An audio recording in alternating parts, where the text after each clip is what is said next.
Yeah, I've had a bit of a roller coaster ride in hospitality, starting from washing dishes in a place in Brisbane, being paid illegally and shouted at, to quitting hospitality at 15, to vowing to never come back, to then, falling in love with hospitality. So I guess for me, it took me some time to realize this and think and, unpack this place that I found. And it led me to look into and better understand the impact that work can have on people. I feel like, when we talk about work-life balance, and, it's a phrase that often gets thrown around, especially in this conversation. A lot of the interventions and the things that businesses do to improve their employees' lives.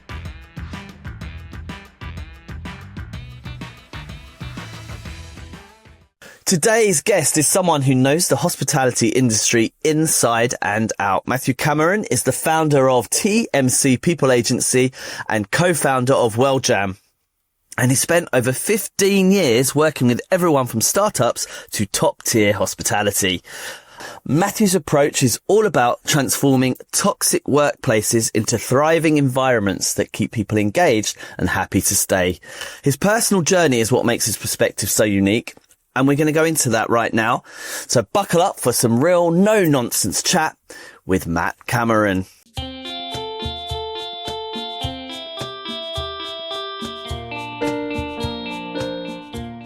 Welcome to the show, Matt. Hey, thank you for having me, Tim. It's been too long. It has. It's a real pleasure to get you on, because I know that you are so passionate about people and the environment that they work in. Tracy can't be here at the moment due to technical issues, it would appear. Every conversation I've ever had with you is about how can we make things better for people within hospitality particularly. And so I just wanted to get you on so you could share your story. Yeah, thank you. I guess it's really true for me, and I think for a lot of people. People are the foundation of hospitality businesses, and for me, well-being and retention and these sorts of topics, they're not just cost to manage or HR buzzwords, or just a way to make people feel better, which obviously is a great plus of these things. They're competitive advantages for businesses in hospitality, especially the ones that do it right. But for me, I've had a bit of a roller coaster ride in hospitality, starting from washing dishes in a place in Brisbane, being paid illegally and shouted at, to quitting hospitality at 15, to vowing to never come back, to then, falling in love with hospitality. But I guess if we keep the story short in terms of, my rise from washing dishes to picking up plates and glasses to running bars and being a manager and moving to the other side of the world, to work in London and Edinburgh. I guess the story that leads me to do what I do now, to, help businesses improve their people and their culture, it begins in 2018. I was working in what I thought at the time was my dream job, and it hits a climax towards the end of 2018 and start of 2019, which on the second day of 2019, I had planned to take my life. I was sat on the edge of my bed and tied up one of my shoes, and that was my plan for that day. Now, for some, it sounds a bit strange to hear this, but at the time, there wasn't a huge amount, wrong in my life. The things that people commonly think of when they expect someone to, when they think about someone in that space, in that sort of mindset. I hadn't had any big traumatic event, or, death in the family or relationship breakdown.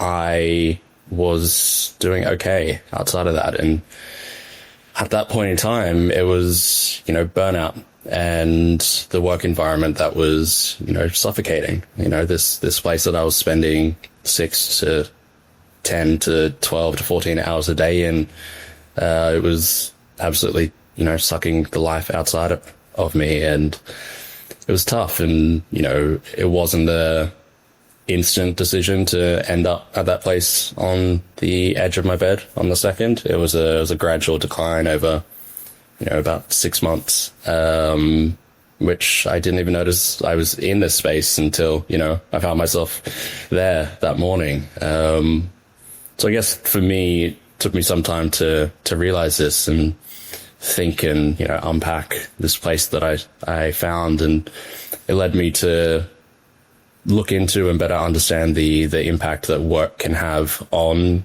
people.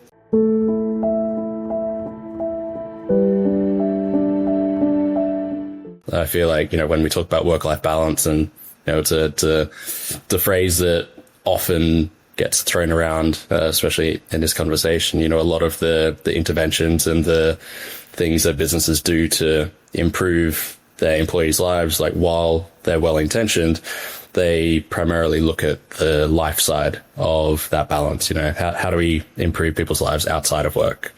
The 4-day work weeks, the gym memberships, these sorts of things, they're amazing. This is not me discounting them, but they don't, effectively improve life inside of work.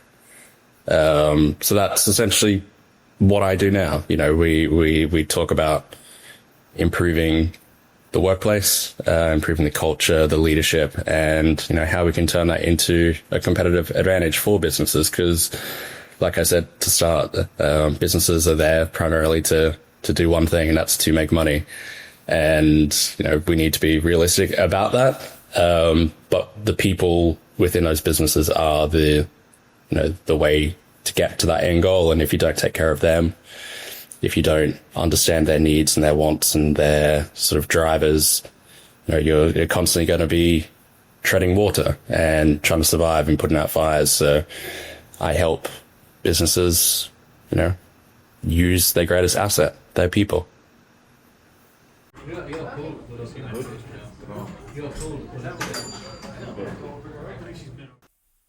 Thank you for sharing. So, it's incredibly, while it starts off obviously quite a difficult situation, it's actually quite inspiring because it's actually been a catalyst for you, hasn't it, for change. Was that a catalyst, obviously, once you decided against taking your life? How long was it after that you suddenly realized that was your kind of purpose? What was it that triggered that? Or was it that was the moment? No, there was another moment. I guess for a period of time after that, I was focused on improving, my own life. I got heavily into fitness, sort of threw myself into just taking care of my physical health, waking up every morning in the middle of winter, 4 a.m. to get in the gym, which sounds crazy now. It's cold and dark at 4 a.m. But there was a moment actually where I was at work and my assistant manager came up to me and she asked me for help. And she mentioned things that I, was feeling or had been feeling leading up to, the end of 2018. And, I realized that other people were going through the same thing I was. And, there had to be a way to, try and improve that. So my journey then led me to, launch a nutritional supplement, in the hospitality industry called Hospro. I think that was the introvert in me trying to help from, the background, creating this one piece of the puzzle that people could use, to improve their life. But then, that launched 3 or 4 weeks before COVID in 2020. So, it launched really well, and then, it didn't. But that was a interesting time. But without that, I wouldn't be doing this now. I understood that, I play a part in this, and it's important to tell my story because while my story led to, quite an extreme, moment in my life, there are others who are going through very similar things, but perhaps they're not quite, mine's quite an extreme case. Maybe they're, not as far down that journey. Maybe they're just, having, a really terrible time at work, and maybe it'll never reach the stage that I did. But, the problems that I was facing are not dissimilar than a lot of people do face. No, I mean, it's especially rife in our industry, the mental health issues. Yeah, we're almost primed for it. It's like if you wanted to cause someone who otherwise wasn't suffering from mental health issues, what would you like? Let's make a list of what you'd do to them. From a systematic point of view, you would deprive them of sleep. You would put them on oscillating shifts. You put them in high stress environments that need a lot of instant solutions. You've put them with an ever changing roster of people so that those relationships are constantly on the move, and those points of those foundational relationships that you have for your support are in flux. That's just off the top of my head, that's 5, and it's like any one of them could do it. And it's like, I think it's incredibly important, the work that you're doing, mate. Like it's because it's unfortunately it's a big problem we've got.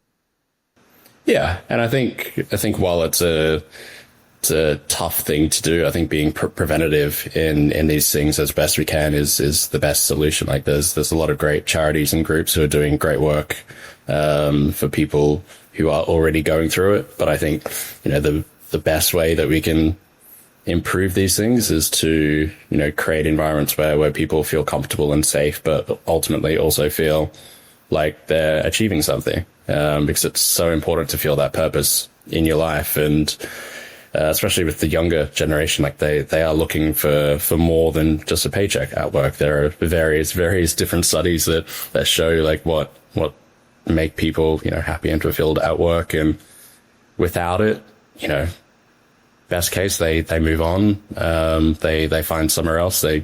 But they also could face mental health challenges as well through unsupportive and unfulfilling work environments, because it is tough. Like you say, the people are changing, the benefits could be, discounts on drinks, and, the people you hang out with, they're like, oh, let's get a drink after work. It just compounds that issue. And yeah, it's a beautiful industry, but it's definitely got its challenges as well.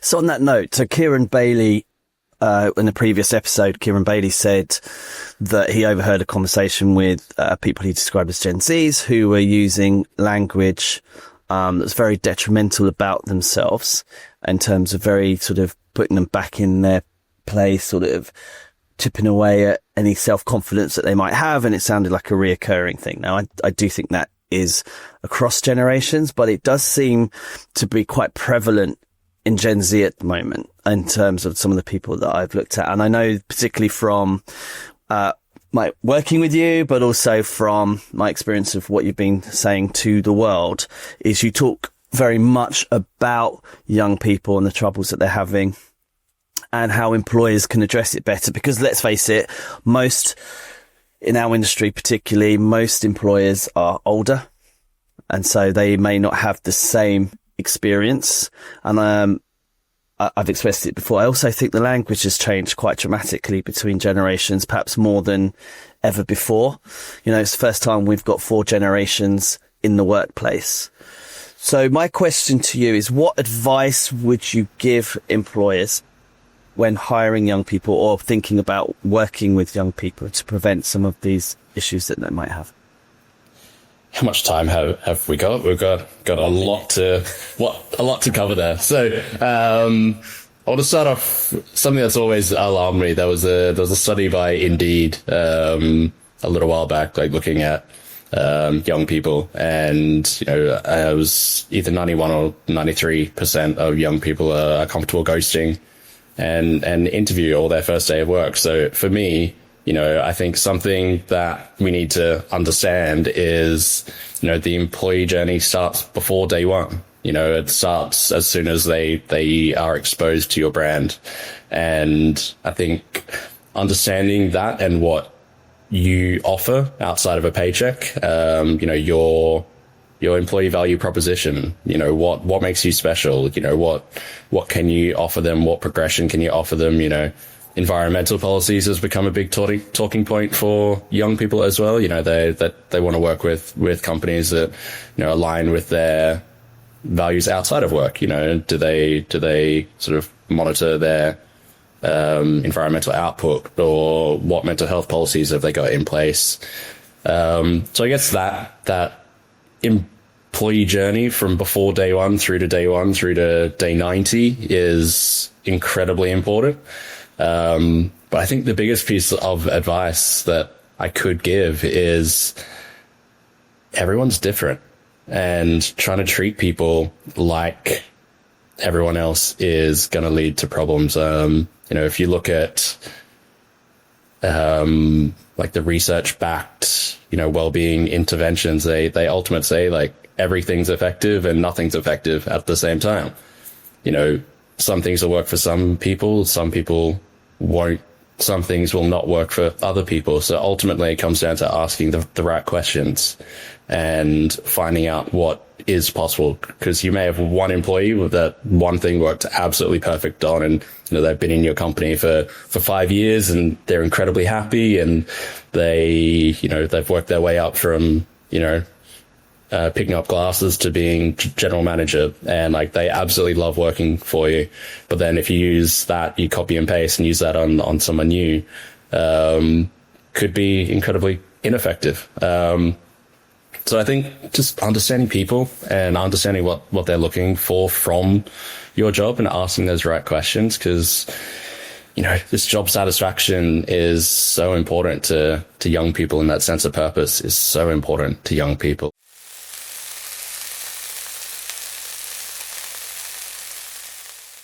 There's just so much data out about it now. Like, you know, work, there was a Deloitte study that showed that, you know, work is the second biggest influence on Gen Z and millennials' sense of identity. So like while you talk about, you know, the language that young people use that could be, you know, putting themselves down, you know, if they're seeing this sense of identity being connected to their work, if their workplace is not a positive place, then they're going to take that almost personally. That's going to impact every other area of their life because it's part of their identity. That's not me saying that. It's a huge global organization that has looked into this, and it is, you know, fundamental to how people feel about themselves and, you know, their self-worth and how they feel about this. Because for me, like, you know, when I hit that day in January, my self-worth was 0. You know, I was thinking, no one's going to notice if I'm gone. You know, no one's going to wonder, where's Matt? Like, I had no sense of identity. I had no self-purpose. And a lot of that was because I threw myself into work so heavily. And I know a lot of people in hospitality do that. Whether that's healthy or not, that's probably a chat for another day. But, you know, a lot of us are incredibly passionate about this industry. And if that doesn't go well, that can be quite dangerous.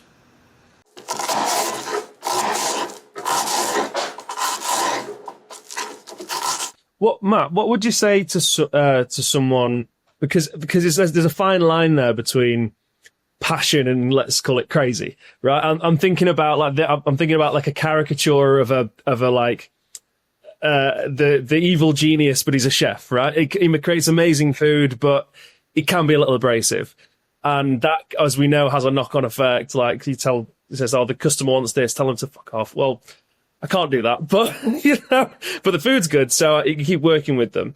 Like, when it's really, really hard to, like, I think, to know when we're the cause of the problem. Like, it's one thing to point and say, I know that's wrong, but what are some ways that people can, or have you got any methods or any tips or tricks about how people could recognize their own influence? Like you talked about toxic into thriving. Like, how do we know if we're the ones contributing to the toxicity? It's tough. I'm just not going to sugarcoat it. It's tough to take that, you know, introspective look and be like, shit, am I the problem here? But it's important to do. And I think, you know, doing almost like an audit of not just the skills in your company, but, you know, the personalities within your company and where they all sort of fit together. You hospitality does have a tendency to often promote people based on, how long they've been working somewhere, or, if they were a really good bartender, they become, head bartender and bar manager, rather than being the best leader of the organization. So I think understanding how, the jigsaw fits together, and you can only do that by stepping back and, understanding, what role people play in this. And I give you a little bit of a shameless plug here, but maybe, looking for someone within your organization to do this process perhaps isn't the best idea. So hiring somebody like me to come and look at how that jigsaw comes together is crucial, because, you may have a manager who, like you say, is, an incredible chef. Let's say you've got a head chef that's just an outstanding chef, but he's kind of he or her, could be the reason why people are leaving and why people are unhappy. So perhaps, you need to look at their role in the company, not in a way that, are we going to fire them, but in a way of, do we scale back, their leadership and their mentor role and let them focus more just on the food? Like maybe they transition into, an executive chef kind of role, and you get one of the Sues that has, an amazing relationship with the team to take on that more people focused role. And, this is probably a little bit easier in larger organizations than what it is in smaller ones. You kind of work with what you have, but, I think it almost became like a bad thing to say when I was growing up, and I'm not sure about now. Like, playing to your strengths was like a sign of weakness. Like, you should always learn, things that you're not good at, but play to your team's strengths, understand their strengths, and then put that jigsaw together. And if you're having trouble, call me. Yeah, I think it's so powerful having that impartial view, because you can come in and say, I haven't got a dog in this fight. My job is to get, we're not precious about being right, we're precious about getting it right. I think that's really cool. Yeah. Yeah. So I've got a question for you, because how do you, in theory, everybody says, oh yeah, I want to empower my team, I want to develop them, I want to look after them, and da-da-da-da-da. And in reality, I find that when people are when they start looking at the expectation of what they might need to do, and there's this huge resistance. What kind of the regular resistance do you get from people? What are kind of I'm going to call it excuses, because that's why I'm here. It's excuses that aren't necessarily real reasons, and they don't ring true. You know what's true when you hear it. What are the excuses you're hearing, and how do you respond to those? Maybe give us 2 or 3 examples. First one could be ego. They feel like they're giving, autonomy and empowering their people, but, how far are they going? How much control are they really giving up? How loose are they letting the reins? How much freedom and creativity are they giving their people? That's another stat, and I don't know the exact numbers, but the figure of, managers who feel like they're doing a great job is really quite high. And then, their actual score as a manager is a lot lower than what they expected, which is probably always going to be the case, but the gap is, larger than what you would think. I was running a workshop, once, and I feel like this is a really good example. I won't mention the name of the company. I like to keep, the work I do behind closed doors, because that's how you can develop trust. And, but it's a really good example. He was a little bit older, and he basically had this attitude that, when he was coming up through the industry, he had to work these long shifts, these long days, and he kind of expected it of the people he was bringing up.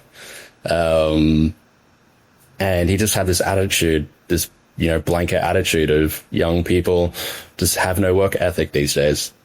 And I feel like that's an excuse. It's a big excuse in my head, because I believe they're just driven by different things.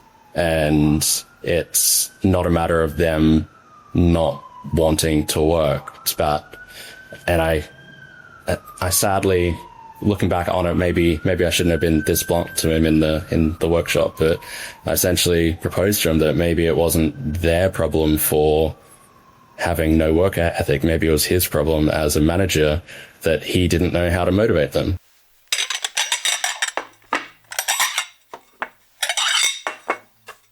You know, if someone's not willing to work another, half an hour or an hour, as long as, they can get home and, the transport services are still working, and as long as those variables are not, a problem, then if someone's not willing to work that extra half an hour, that extra hour, then that's a sign that they're not engaged with you or your business. Because, if they are, while I don't recommend people should work too long hours, I think if you really love what you do, another half an hour of your life isn't a big deal. Like when I'm running my businesses, I will throw myself into them, and I know they're mine, and it's not the best comparison, but like if you really love what you do, you don't have any problem doing it. And, as long as you're paid for those hours and all these things are taken care of, then if you're not willing to work another half an hour, then that's a management issue. That's a leadership issue. That's not a generational issue. I think there's also something to be said for the connection level. It's like, who are you? If you don't do this, you're not sticking around to help the boss. Let's say the owner earn an extra 30 quid. You're sticking around, and you're not sticking around to earn yourself an extra 30 quid. You're sticking around because either A, the guests who are going to come in, or the guests you've already got are going to suffer because the team's short-handed, or B, far more likely or far more motivating, for me personally at least, is you're going to leave your team. You're going to leave them in the lurch, and that they need that support. So it shows that like they're not part of the team in that sense, and they don't see themselves as part of that team, which is, it's such a strong motivator for people, isn't it? If they really feel like they're part of something bigger than themselves. When you're, as you say, it's a really strong indicator, isn't it? And it's not actually a reflection necessarily on the person. All right, if there's someone who blanket refuses to go the extra mile, then maybe it's an attitude issue. But also you could argue, it's a motivation issue. But for sure, it shows that they're not invested in the future of what's happening. They're not invested in the people around them. I've not heard that before. That's really cool, mate. Yeah. There was a really interesting study, I think, early 2010s. I don't know how to say that decade. I'm getting a bit old. I think it was about 2010, 2011, somewhere around there. Probably the 10s. in the 2010s, That was a really interesting study, like looking at, what motivates and gets people happy at work. And, went through just over 200 people and 12,000 diary entries over a period of time, whether it was 6 months or 12 months. And I can't quite remember, but, it basically looked at what makes, a great day at work. And the thing they came back with was progress. Every day you're constantly moving forward. So whether that is, moving forward with your team, like you mentioned, you're part of a team, you're all working towards, one goal, or if they're personal goals, you want to own your own bar one day. So you're there, you're learning the skills, you're progressing up the ranks, and, you've got that end goal in mind. Or even if you're just trying to save up for, say, a car or something, making progress towards something is the best way to keep someone engaged and to keep someone happy at work. And you need to understand what that thing is. If you're just saying, hey, work another hour, you'll get another 15 quid, which will then be taxed, and you won't actually get 15 quid. And then you miss your train home, and then you've got to get a taxi, and actually you're 20 quid down. How is that motivating someone? If you're focusing purely on money, then you are missing so much, so much. Thank you very much. That's really good advice there, Matt. Unfortunately, it is time to wrap up. There's lots of gems. And if somebody's interested in speaking to you to find out more, where can they come and find you? So I'm pretty active on LinkedIn, Matthew Cameron, or I believe it's, /that Matt Cameron. Or my website is thatmattcameron.com. And on there, I've got a really cool calculator that could show, how much money you potentially could be losing through ineffective people strategies. It's not a perfect science, but it could give you a good sort of indication of, what you could gain by, looking more deeply into these things. But that's thatmattcameron.com. Thank you very much. And please do check it out. There's great resources on there. And Matthew, thank you very much for coming on today. Thank you for having me.